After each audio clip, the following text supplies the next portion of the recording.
Good morning, and thank you for joining us for this morning's webinar on the increasing role of board governance. I am Steve Dineski. I am a partner in the Healthcare and Human Service Group here at Feeley Driscoll, and I'm joined this morning by Chris Previty, also a partner within our Healthcare and Human Service Group this morning.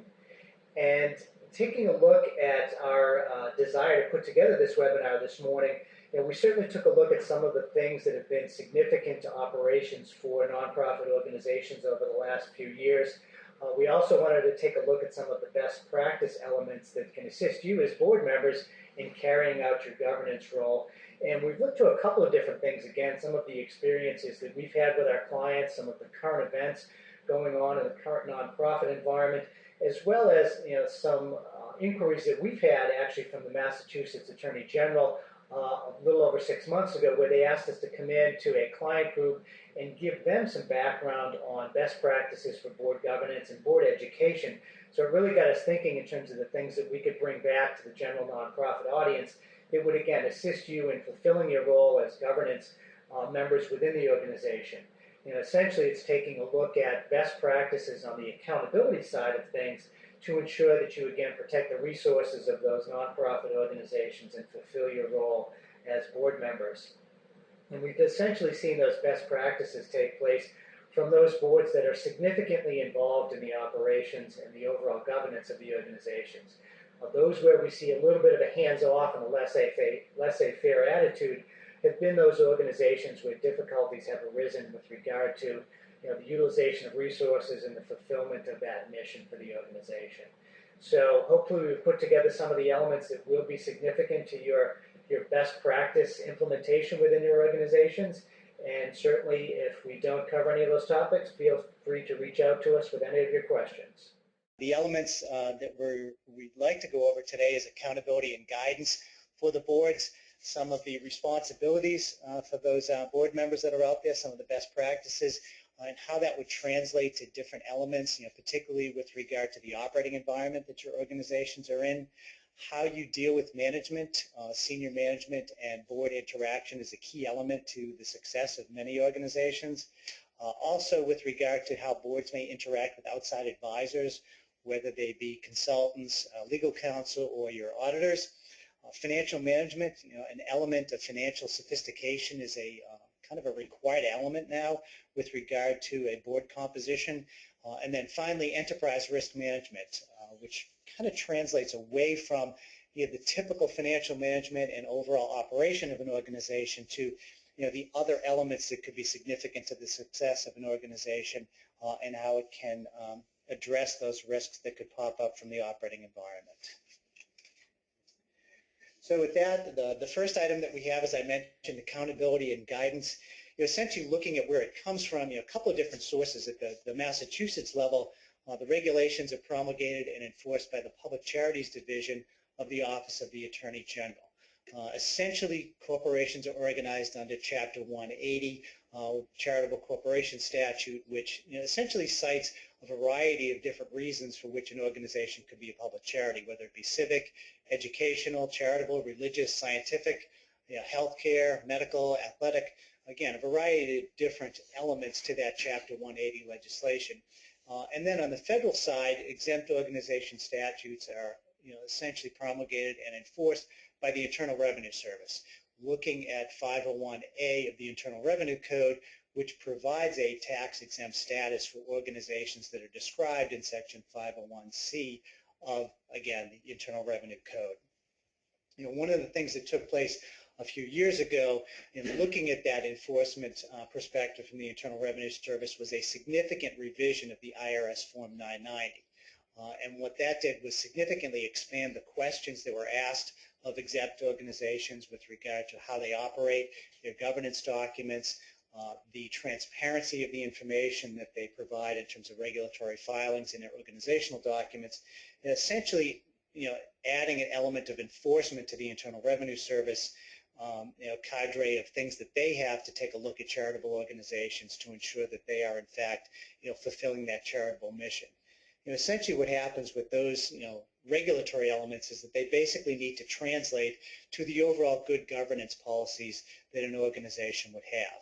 And if you take a look at some of the information from the Massachusetts perspective, the Office of the Attorney General actually puts out a handbook for board members that was published a number of years ago, and one of the significant items that it cites is something, their phrase to basically collect, hold, and expend funds solely for the benefit of the public. Well, what does that mean, really? It means that unlike most, private corporations or for-profit corporations, that there is an absence of private benefit or private annulment associated with the operation of a public charity in Massachusetts. What are the best practices that organizations have to ensure that that private benefit and private annulment element does not creep into the operations for your organizations? On the accountability side, certainly governance is a significant element. Operations not so much, because that's essentially handed down to senior management to ensure that the operation of the charity continues on a day-to-day basis. One of the elements beyond that, though, of course, would be the strategic direction of the organizations, not just in fulfilling the mission, but how is the organization, what does it envision for the future in terms of continuing that mission, continuing the utilization of the resources that have been provided by charitable donors. And also accountability from the organization's perspective to the stakeholders for the organization. And the stakeholders for a public charity run the gamut from everything from employees, clients, patients, visitors, basically to the public trust, to ensure, again, that the utilization of those resources is appropriate, it is a public charity, and that the mission that the organization was adopted under continues going forward. Another element of scrutiny for public charities, in addition to some of the changes that took place on the IRS Form 990, also come from the Internal Revenue Service, where a number of years ago, essentially the only ability that the Internal Revenue Service had to essentially penalize public charities was to take away their tax-exempt status. And then about 12 years ago, the Internal Revenue Service adopted something called the Intermediate Sanctions Legislation. And it gave the IRS the ability to provide a penalty on organizations, but stopping short of revoking their exempt status. And primarily that deals with organizations that are engaged in private benefit transactions or private annulment. It essentially fines the individuals that are benefiting from those transactions, and then in turn it also can provide a fine against the organization itself for those organizations that are essentially abusing the use of those public dollars.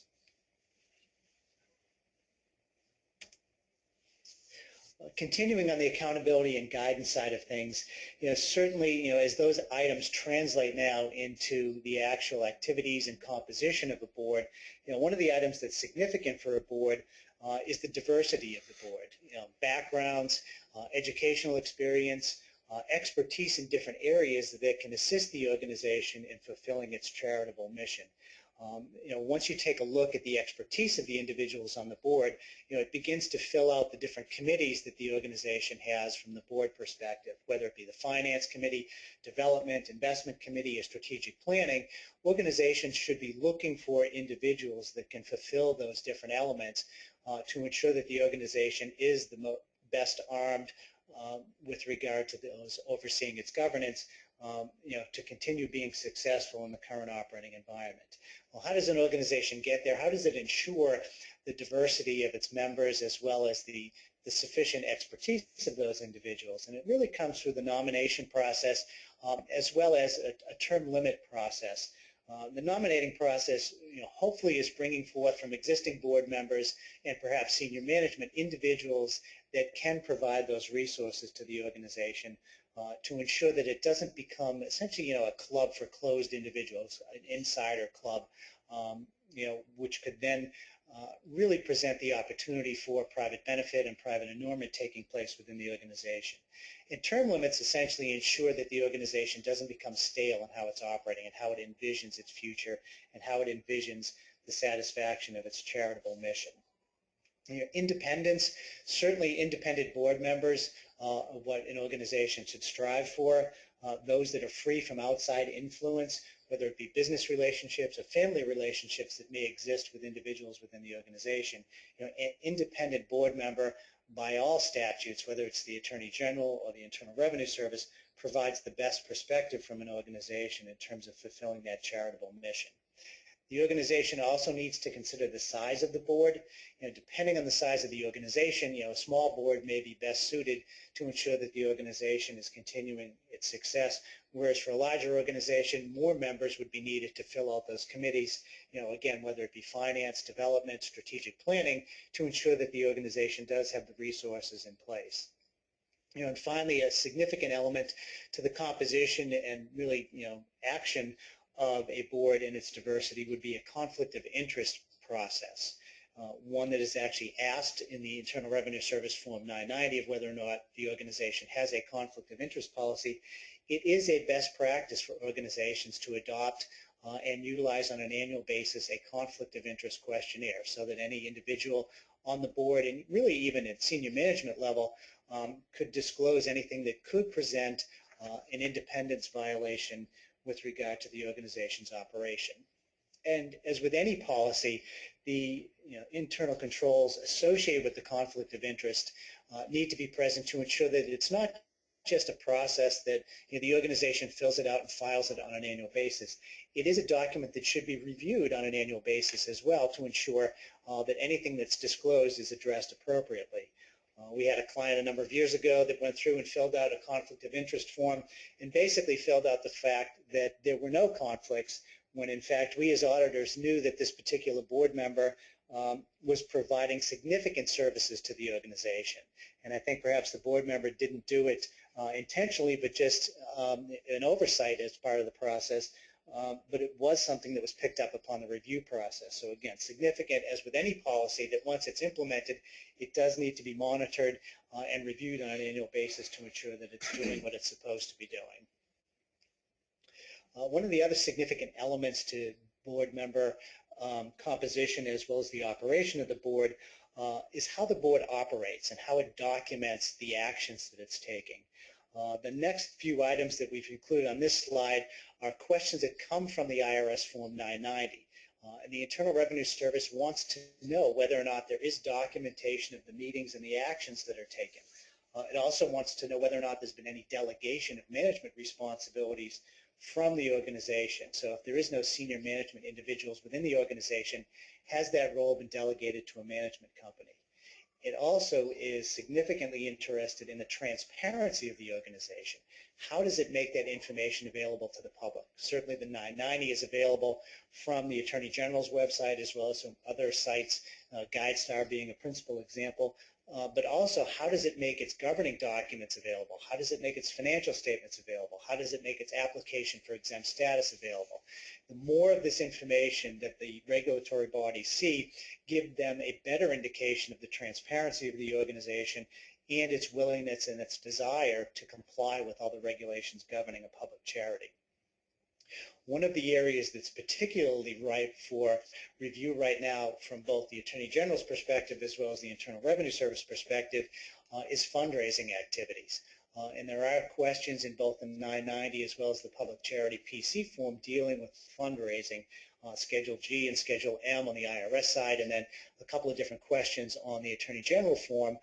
And where this comes to play is what kind of outsourcing takes place with regard to fundraising. Has the organization engaged a professional fundraiser, and if so, what are the terms and conditions associated with that contract that they may have? And I think just about everybody's probably familiar with phone calls that you get probably when you sit down to dinner every night from different fundraising agencies. And if you follow them through, you basically note that they're not coming from the organization itself, but they're coming from a contracted agency that takes a very significant portion of the dollars raised as part of the fee instead of those dollars going to the organization itself. Sometimes as high as 80% or 80 cents on the dollar of that fundraising dollar goes to that contracted agency as opposed to the actual charity itself. So that's something that the organizations should be aware of, that there is scrutiny out there. Is that essentially a private benefit that's taking place by providing such a significant component of that fundraising dollar to an outside organization?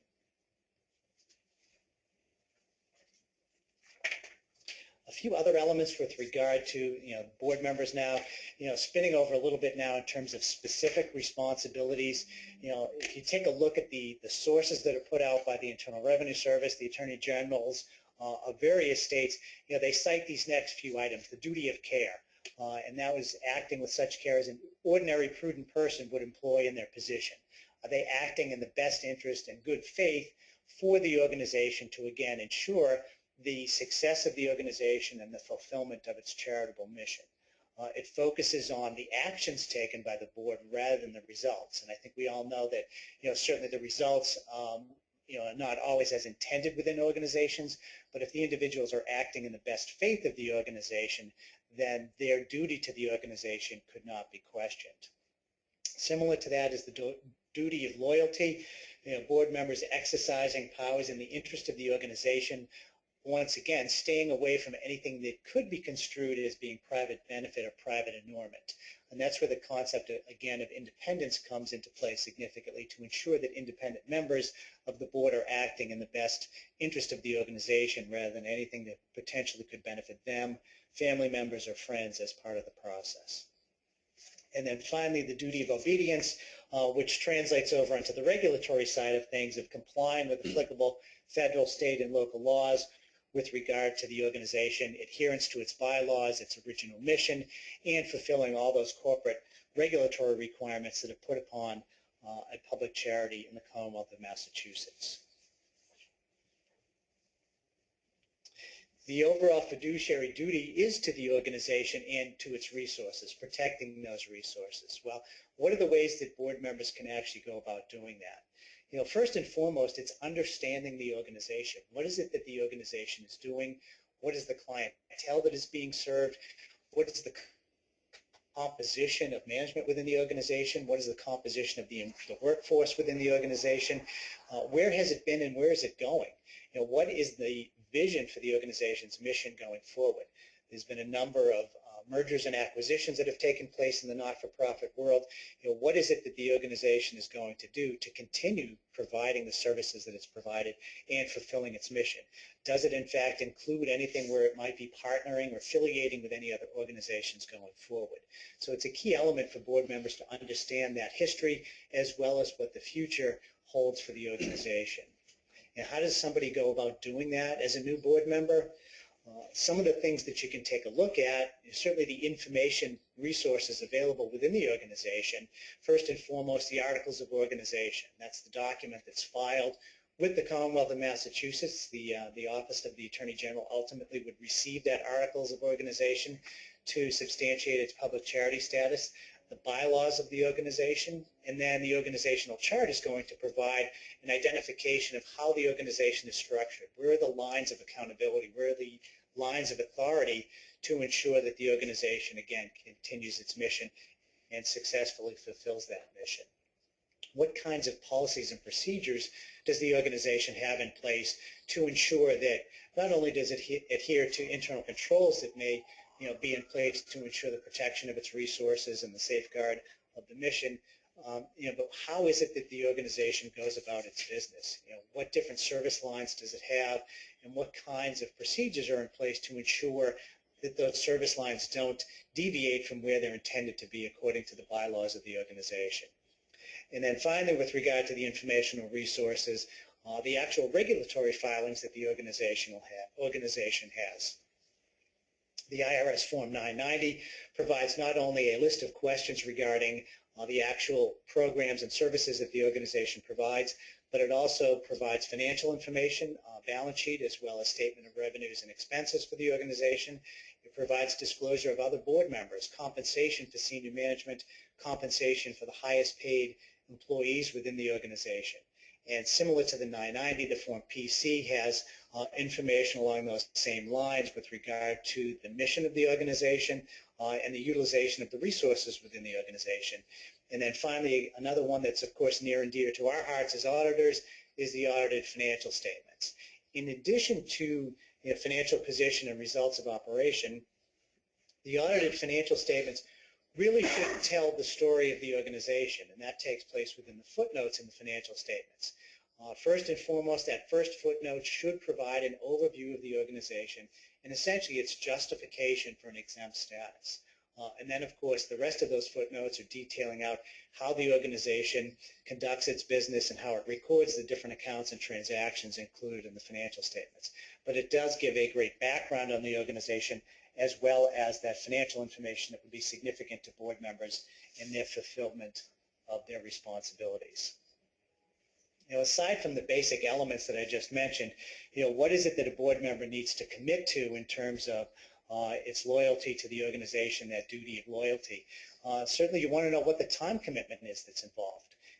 Some committees meet on a monthly basis, some have gone to a quarterly basis, but typically you probably somewhere in the range of 3 to 4 hours for each one of the board meetings that you have in terms of preparation and the actual time spent at the board meetings. And then depending on whatever committee assignments may be out there, that time commitment could be expanded depending on the number of meetings that are going on or the different initiatives that the organization may have in place at a particular time. Certainly continuing independence is always a responsibility of a board member, and if there is any potential impairment to the independence, it does need to be disclosed to the board, either through that conflict of interest policy or through a formal disclosure to a board in the board meeting process. Looking at the strategic vision and decision making, that's really where a key responsibility lies for board members. The day-to-day operation of the organization would take place in terms of senior management and carrying out that mission, but it's really the board members' responsibility to take a look at that vision and make decisions on a long-term basis that are going to ensure the continued fulfillment of that mission and the continued proper utilization of the resources within the organization. Finally, what kind of financial commitment is required of board members? Some organizations, it's very little. It's the question of time, talent, and treasure. Are you donating your time to the organization, the talent that you may have that may bring a particular level of expertise to the board, or perhaps the treasure that you have? And certain individuals can fulfill each component, some fulfill all components, but it's certainly a commitment that organizations are looking to when they're looking for new board members to fill those available positions. Regardless of how much you may or may not be able to contribute to an organization, the development activities associated with the organizations will be key, whether, again, it's an actual financial commitment or the actual time that's spent on different development activities for the organization. Some organizations have the kind of harsh policy of either give, get, or get off the board. So that's something that does need to be considered when contemplating a board member position within the organization. Okay, this is Chris Previty. Thanks, Steve. Just wanted to go over some of the components now of being a board member and some of the responsibilities, and kind of expand a little bit on some of the things that Steve was going through over the past few slides. I did want to mention, if there are any questions at all during my part of the presentation or regarding Steve's, just post them and we'll certainly get to those questions before the end of the webinar. So a few of the items that I have listed here is in regards to the operating environment is, I guess the first thing, and Steve mentioned, is, know the mission of your organization. It's very pertinent and very important that if you're a board member, you're representing the public charity, you're representing the organization not only as a board member, but you're representing them in the community. And it's very important that you understand what the organization does, what the key interests of the organization are, and what are some of the the best practices in that particular industry. The first item I have listed here is key competitors. Knowing the organization is not only knowing what the organization does and what the organization strives to achieve through its mission, but it's also understanding the environment that surrounds the industry that your organization is in. Understanding its competitors. This provides a key advantage.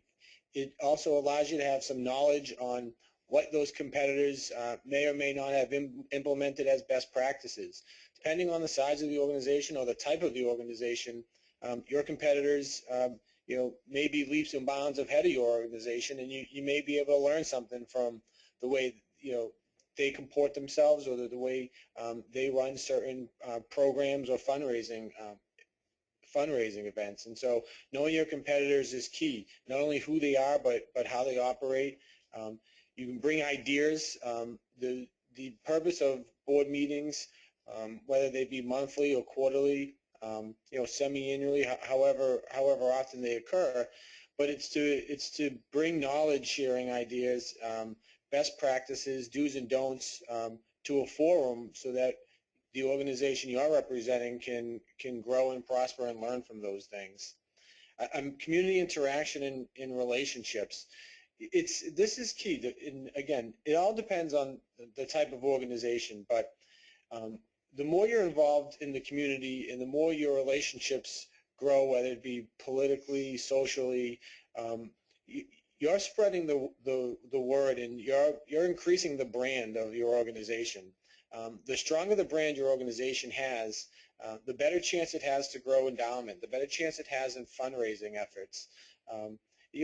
For example, if it's a school and you're an alumni, there's an alumni network there that you can be involved in outside of, your once a month or your quarterly board meetings. And, the more involvement you have, and you have you somewhat have a fiduciary responsibility to the organization, to help the organization, grow its brand and spread the word. You're not just fulfilling a role as a board member, but you're actively involved, as a board member in the community. Factors that impact the industry. Again, another key area here. And depending on the industry, you need to be up to date on what's going on. You not only in reading the news or the next line item is legislative concerns, but depending on the type of organization, you may be impacted significantly. If it's a healthcare organization, you may be impacted by Medicare rates or Medicaid legislation. If you're a school, you may be impacted by funding by cities and towns. So being attuned to what's going on in the industry, bringing your own business acumen to the particular organization is very key and vital in regards to your role as a board member. I mentioned here political concerns as well. Just know who's in office and know who is who has pull in certain in certain areas of the law. These areas may impact the particular public charity that you're representing, and whether it be in lobbying efforts, but what it does is helps bring new ideas to the committee, helps bring new ideas to senior management. It may help start new ways to fundraise and build endowment and new events for the organization. Lastly, as it relates to social or political or legislative concerns is social concerns. And what the social concerns are is, it's the brand of your organization. The stronger the brand of the public charity that you're representing, as I mentioned, the more successful and the more likely to succeed from fundraising efforts you'll be, and that is something to be aware of out in the social market. Susceptibility to changing economics. Why we mention this here is there needs to be a level of open-mindedness that is taken into account when reviewing the organization's operations, when reviewing the current environment, current economics that surround the particular industry that the public charity represents. Being proactive, not reactive, susceptible to change and willingness to accept change and bring new ideas to the table for an organization that may have run stale with whether it be fundraising efforts or whether it be just the way the organization is run internally. A lot of times if there's not a lot of turnover with senior management in a not-for-profit organization, some of the policies and procedures internally may be stale, and it may be time to bring new ideas to the table in order to be proactive or in order to get ahead of the game. And lastly, strategic vision, 5, 10, 20 years. This is key in regards to the sustainability and growth of any organization, for-profit or nonprofit. And really, it's not only important for key management or senior management to bring ideas and strategic vision to the organization, but it is it's a vital role of board members as well. Board members have a vested interest in the organization. Board members have a responsibility to work with management to bring strategic ideas and to management and to the organization, to have those ideas documented and to have an implementation plan put in place so that these goals are hit, and it's not just something that's discussed on a monthly or quarterly basis. And so, bring that business acumen, keeping all these ideas in mind between competitors and industry ongoings, legislative concerns. Those things all put together will help develop a new strategic plan or strategic vision, both short-term and long-term, for any organization. And that's something that needs to be, it's vital to be reviewed, on an ongoing basis. On the next slide here, I just want to discuss a little bit management interaction. As I mentioned, this is a vital role. It's key that board members have a great working relationship with management, with all management, senior management, whether it be the CEO, the CFO, COO, Chief Operating Officer. Depending on the size of the organization, the board should be familiar with the key players, as Steve had mentioned earlier. It's the board members' responsibility to provide advice and counsel to senior management. Depending on the makeup of the board and the size of the organization, they may be experts in certain areas that management doesn't have in place, whether it be finance or legal.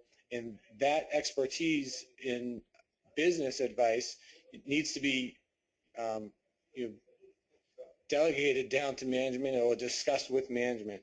As I mentioned, the board acts as the overseers of the success and sustainability of the organization. And if they're not providing advice and counsel to senior management, then senior management decisions go unreviewed. There's more likelihood that something goes wrong, or that something, a plan wasn't thought out accordingly or discussed with key members of the board. So you want to take that general business knowledge and best practices, whether it be from other boards that some members may be involved with, just general knowledge from being in the business world, and take those best practices to the current public charity and see if there's something that can be implemented. Now, depending on the size of the organization, some smaller boards may not have a separate executive committee, but some larger organizations and larger boards may have an executive committee. An executive committee, it's vital in a larger organization, because sometimes when there's too many people around the table, not enough can get done. And so what an executive committee's role would be to bring those ideas and decisions to the full board to be voted on or to be vetted out. The executive committee would have the brainstorming session to come up with the strategic decisions and those emerging issues, and the executive committee would, at the end of the day, have final communication responsibilities with senior management, rather than it being a full board communication with management. Again, and that's for larger sized boards. But my next point here is senior management evaluation and compensation review. This is a key area. Stephen mentioned some of the pertinent issues that the IRS looks at, or the regulatory agencies look at, one being fundraising, but another really is compensation and executive compensation. As we all know, this information is made widely public on the Form 990, and it's a lot of times highly scrutinized by public figures, by the media, or whomever. And so it's important that there are policies and procedures in place regarding executive compensation, so that there's a backstop and a defendable position of where the compensation was developed. Performance feedback is key, and as we mentioned, all this information should be documented in the minutes. But if you're reviewing the performance of a chief executive officer or a chief financial officer, and it's well documented that the performance of that individual has been lackluster or it's been exceptional, the compensation for that individual will be, backed up by, that feedback that's provided in this setting. I guess so. How is the board providing this feedback is key, and it needs to be documented in a standard policy, whether it be annual or biannual. Executives should have goals that are reviewed on an annual basis, at least on an annual basis, and again, depending on the size of the board, if there's not a separate compensation committee, the executive committee, would take means to verify or validate, what a good comp, total benefit package would be for senior executives, whether it be a separate compensation survey done by a third party, whether it be an internal analysis done by similar organizations, pulled from, public information of other 990s, prior experiences, whatever it may be. It is something that you should always be looked at and reviewed every year. The third bullet point here I have is compensation review and adjustment. And again, those are just some of the things I was just mentioning as far as comparative review, objective criteria, and then documenting how what the basis was for determining a certain comp package. Tempering the domineering CEO. At the end of the day, the board has final say, not the CEO. In a lot of instances, that not to say that the CEO and the board should not be working together, but if the CEO makes a decision that a board does not agree with, the board can step in and provide guidance to the key executive making a decision. And that's really the role of the board. It's to review all key decisions for the organization, and if there's something that is not not in agreement with, then they should speak up and talk to the CEO and have an executive session with that individual. And what you want to avoid the instances where executives are making decisions above the board's head, and the board at the end of the day is liable for that decision if they didn't speak up in time. And then succession planning is the last item in regards to management interaction, and what's next for the organization, what's next for the board. And the board, as Stephen mentioned, does have a rotating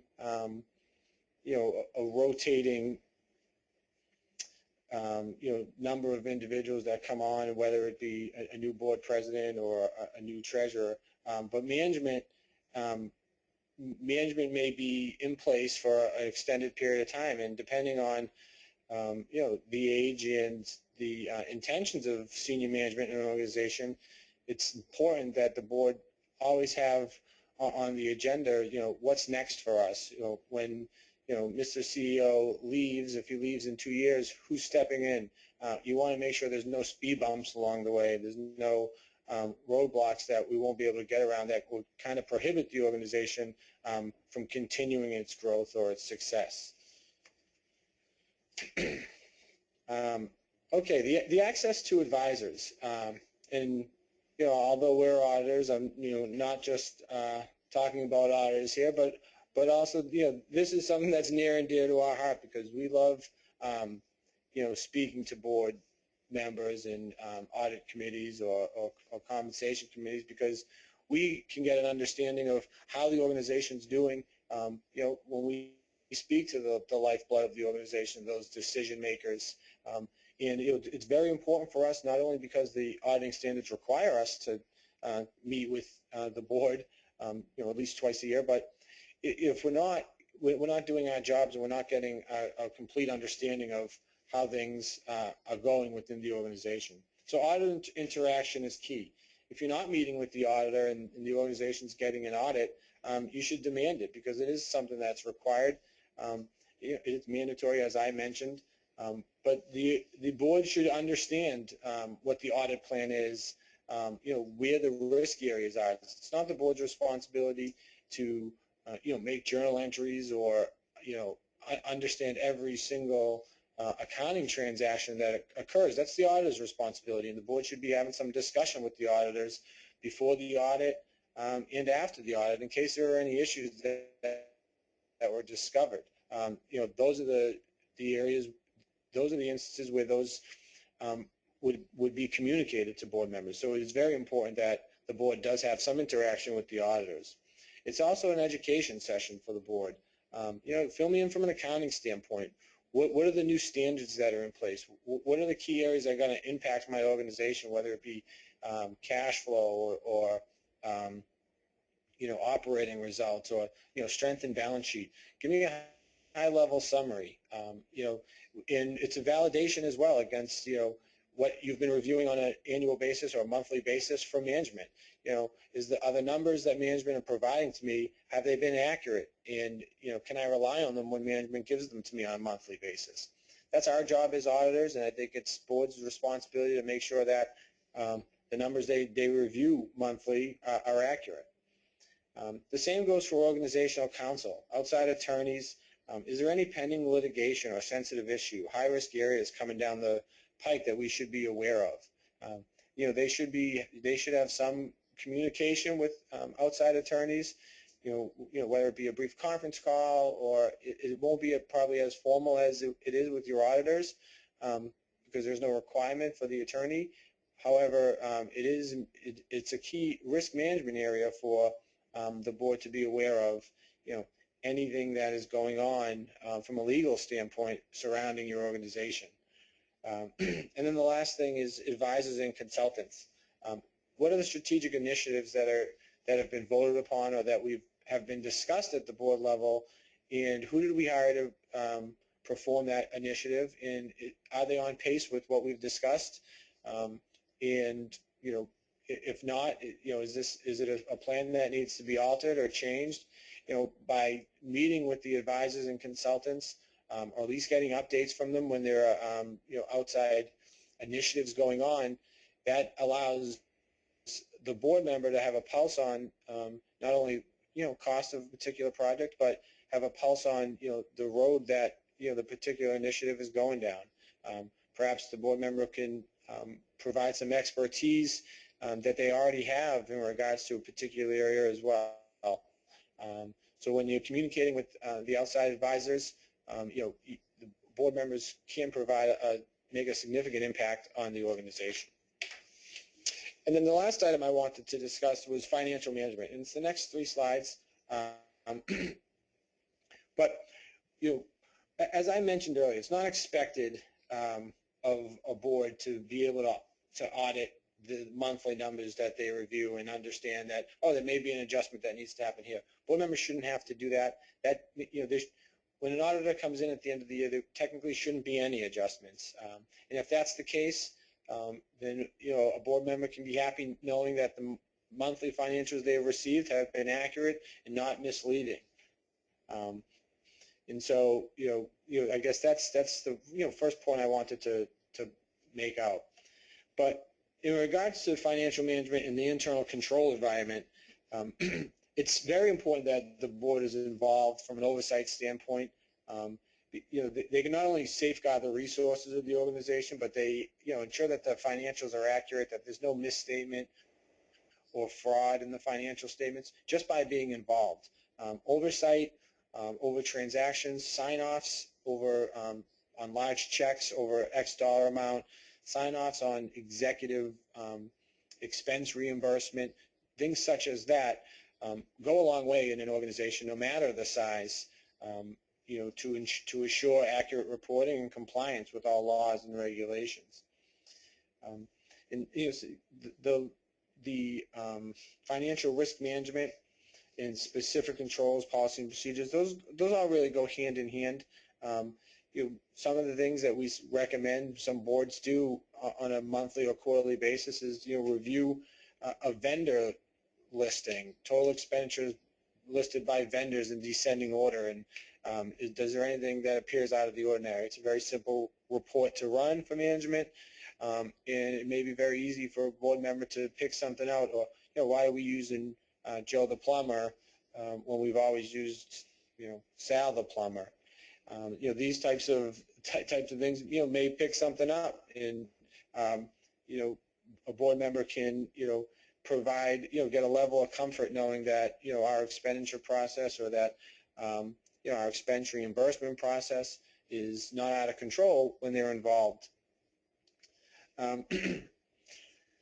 Segregation of duties, fraud risk management, monitoring and feedback. These are all internal controls that we look at as auditors. Segregation of duties is key. All depends on the size of the organization, how many individuals are in the accounting department. But even in smaller organizations, when there aren't a lot of individuals, there are still certain duties that certain individuals should not complete. And as long as certain functions are split, whether it be cash deposits, and the individual who receives the cash is not the same individual making the deposits, there's little things that can be done to assure that internal controls are tight and nothing can slip through the cracks. Fraud risk management, just ask the question to senior management. Board members have a responsibility to make sure there's nothing going on. And if they're involved from a compliance standpoint, there's less likelihood that something will go on. But ask the question to senior management. Ask the question to your auditors. Have you looked into fraud? As auditors, we're not required to test for fraud, but we do inquire under SAS 99 and perform limited procedures to fraud. But if there's something specific that concerns a board member, you want to ask your auditor, hey, can you look into this during this year's audit? And that's a test that we would be happy to do. Every year we complete some certain surprise tests or certain fraud review tests, and those are things that we as auditors have a responsibility to do, and we'd communicate back to the board. And monitoring and feedback, and really the only point there is just constant review and be involved. The more you're involved and more feedback you're providing, the better it is. So we have about 10 minutes and a few more quick slides. The budget review and approval process is a responsibility of the board. It's key. You want to make sure that the organization is in line with what their strategic plan is, what their mission is. Are they hitting all the milestones, and is there a budget? Are we on track? Is the organization organized enough to even have a budget? If not, we should have one. That budget should be reviewed. It should be updated monthly for the prior month's actual results. So you have a budget and a forecast, but the annual budget should be reviewed and approved by the board. The assumptions in there should be reasonable. We shouldn't just have, well, this is what we had last year, and so that's why we have these figures in here. Try to avoid, same as last year line items, and make sure that the assumptions that are included are accurate and based on current industry trends. Monthly financial statements, are you getting them timely? You should, if not, it's something that you should expect. The quicker a month can close, the more timely a month can close, more likely, the more accurate your financials are. It also helps management make decisions faster and helps the board make decisions faster. And then some key financial indicators should also be reviewed when you're looking at the monthly financials. You're not just looking at a balance sheet and income statement. You want management to put together a financial summary worksheet. And this is going to vary by organization. It's not, there is no right or wrong way to look at key metrics or to print a dashboard report. Some organizations may do it in graph format. Some may do it in column format. It may be year over year or 5 years. But you should be looking at some sort of metrics, things that are key to your organization, some metrics that help drive your organization and make your organization successful. So here's just an example of some key metrics for an organization, and what should a board member be looking at when they look at these figures. You look at year over year, you look at average to peer group. You should just be asking the question why.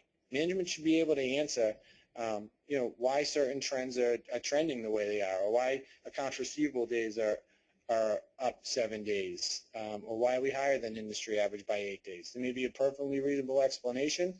If not, it may be the board's opportunity to provide some valuable input to the organization to make a change and to improve cash flow. And so again, just ask the question why. You want to make sure you're asking for these things and that you're receiving the information, timely one, and that it's accurate too. Right, we did want to wrap up with, as I mentioned earlier, something that's a little bit of an evolving topic for a lot of organizations, and that's enterprise risk management. And it's really a topic that goes beyond the typical things that you think of in terms of risk within an organization, whether it's financial reporting or regulatory issues.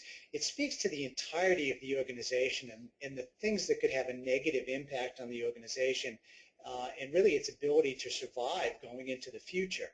It's things that could come from financial aspects. It could be something that would impact the organization's reputation and how that would impact the public's view as well as regulators' view of the organization going forward.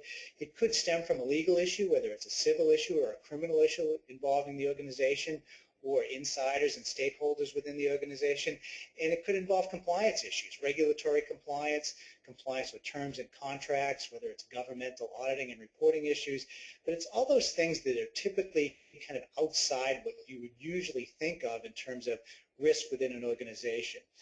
It's kind of a process that an organization would go through to take a look at those different elements within the organization. And it's something that can be, depending on the size of your organization, something that could be difficult to quantify in terms of all the different risk points that would be within your organizations. But it would involve taking a look at things that could impact the organization and how likely is it that those things would take place. And if they did in fact take place, what kind of resources would be impacted within the organization? So it's kind of a classification of the things that have a low likelihood of occurring, a moderate or a high likelihood of occurring, and then taking a look at what the changes would be within those different risk factors going forward.